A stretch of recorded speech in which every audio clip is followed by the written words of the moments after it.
Welcome again.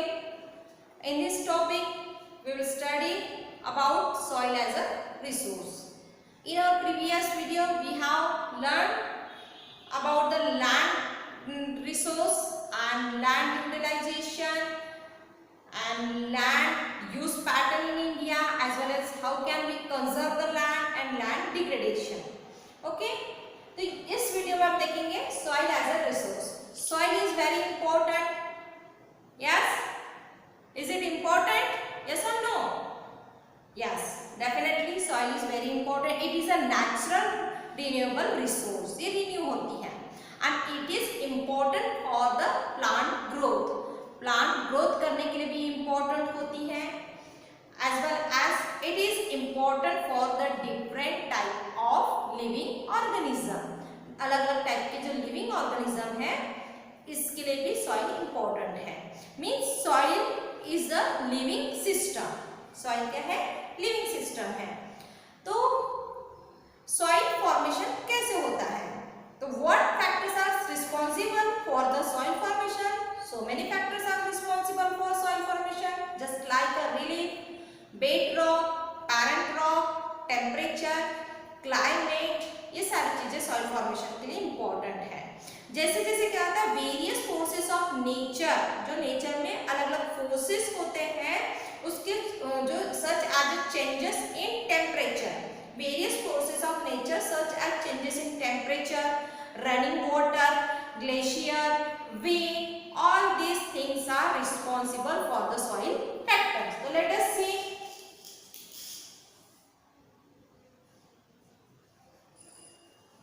Factors of soil. First is temperature.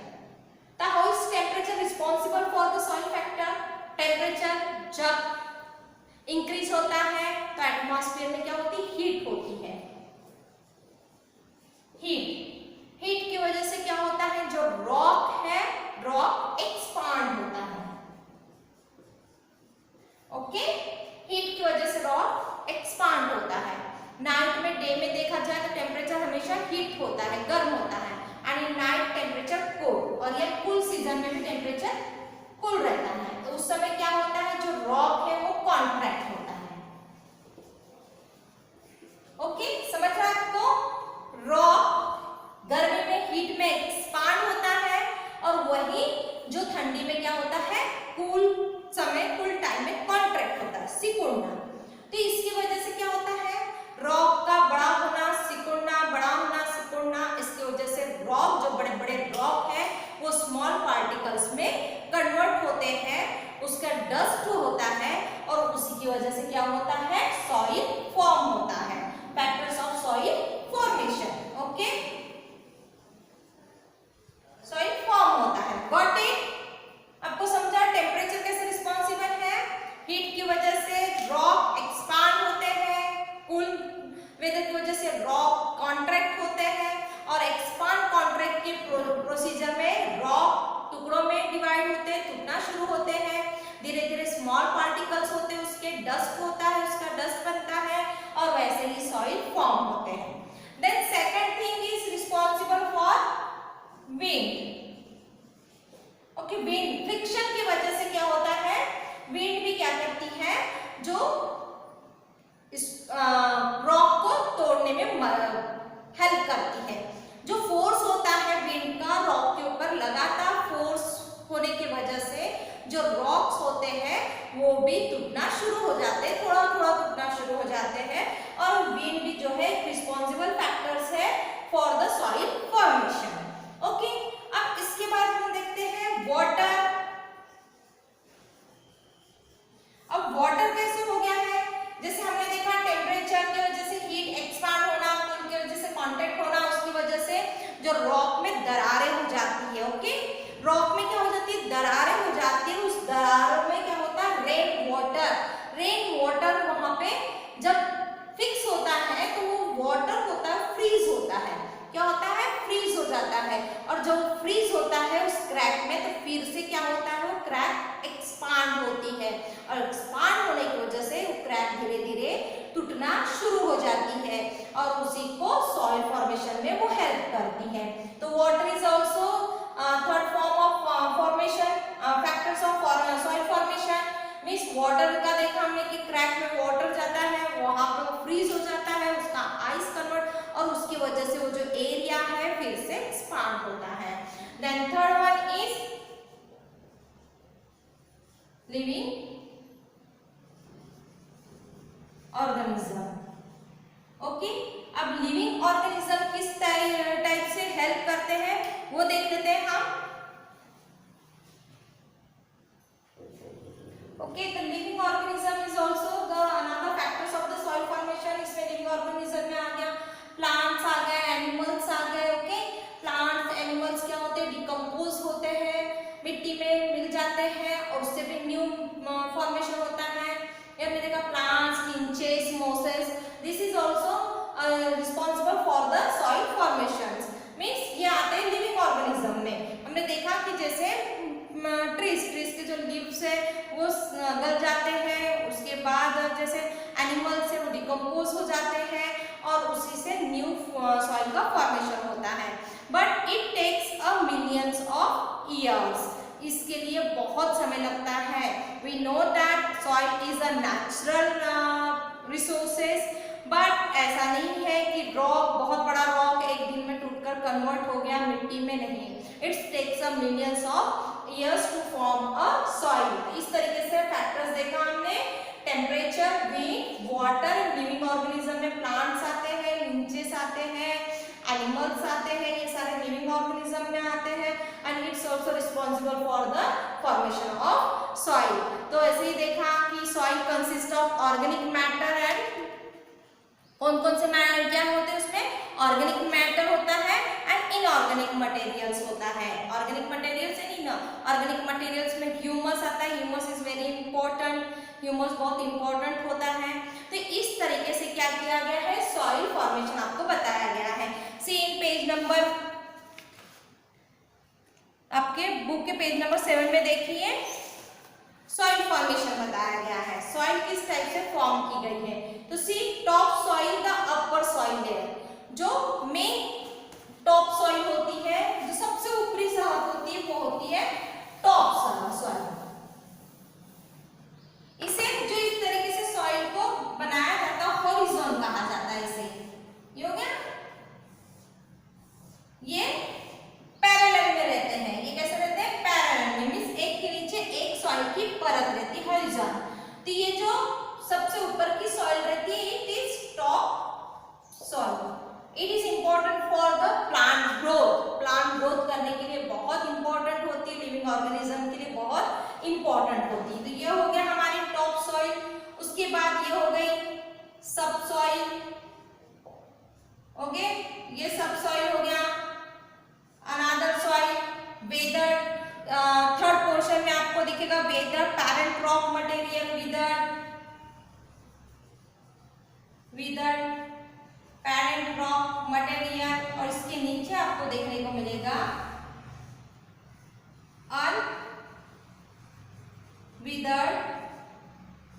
Bed rock material. Okay,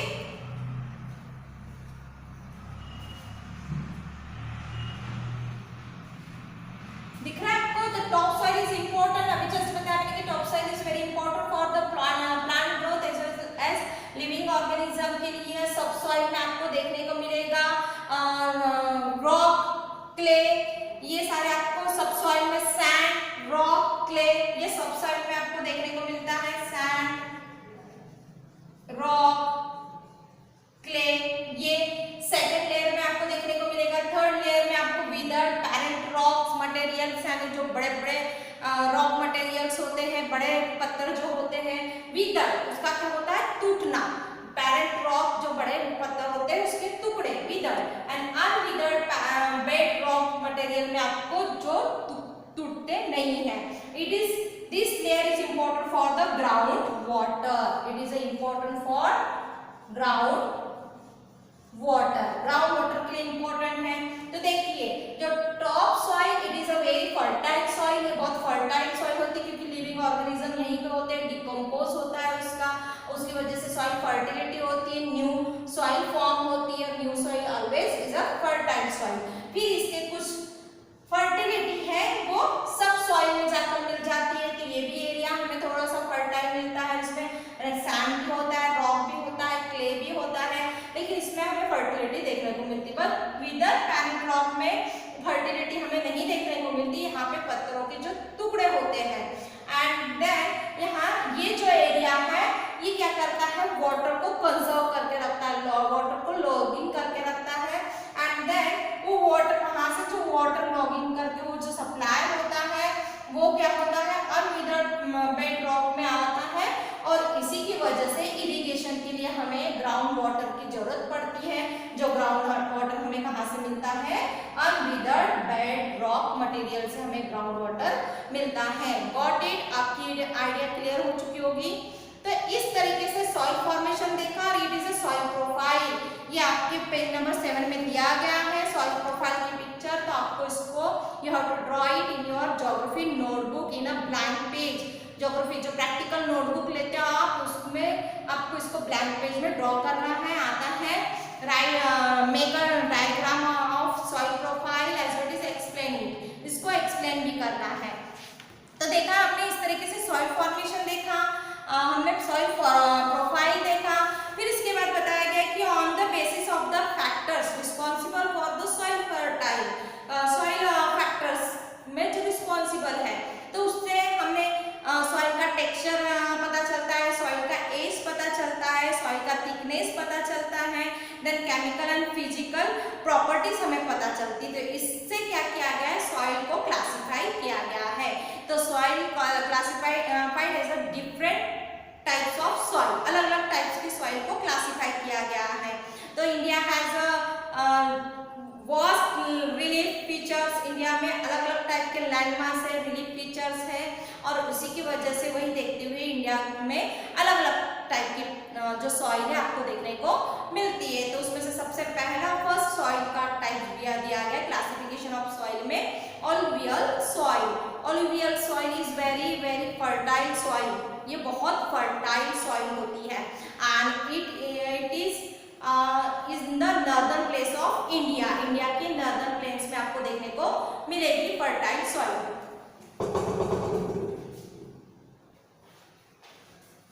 okay, तो as we say that कि हमने देखा कि alluvial soil it is found in the northern place of the India and this have been deposited by the three main rivers and that rivers are the Indus, Ganga and the Brahmaputra।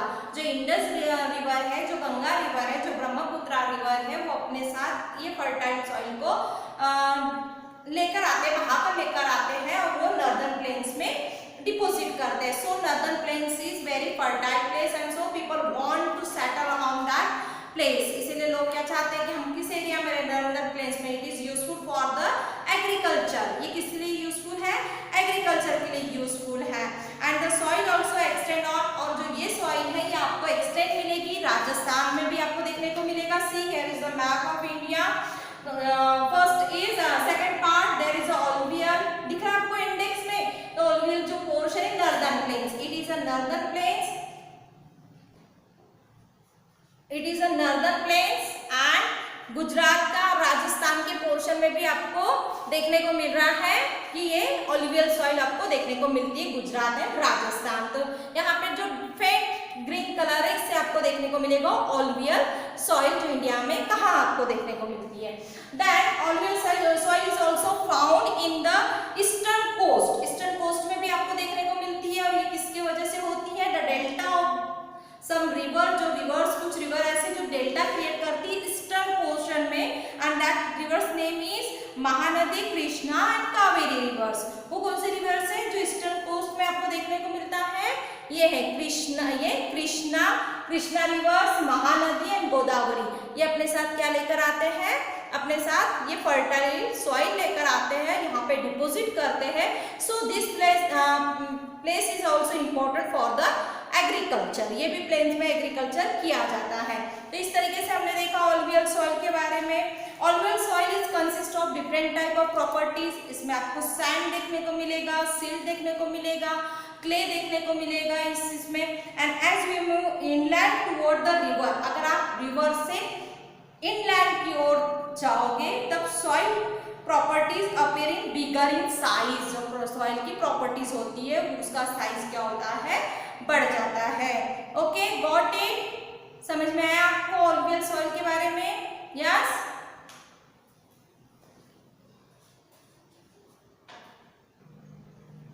Okay, जैसे जैसे आप river valleys के upper part में अगर आप जाते हो place में, तो वहां पे आप देखोगे कि जो पार्टिकल्स है सैंड के वो आपको कोर्स टाइप के मोटे मिलेगी। जैसे जैसे आप रिवर वैलीज के डाउन पोर्शन में आओगे वैसे वैसे वहां पे आपको फाइन पार्टिकल्स आपको देखने को मिलते हैं। ओके, तो इस तरीके से ऑलुवियल सॉइल को हमने देखा है और ये बहुत इंपॉर्टेंट है for agriculture because it is a fertile soil. Some portion is left of this topic. We will continue in our next video. Okay, thank you very much.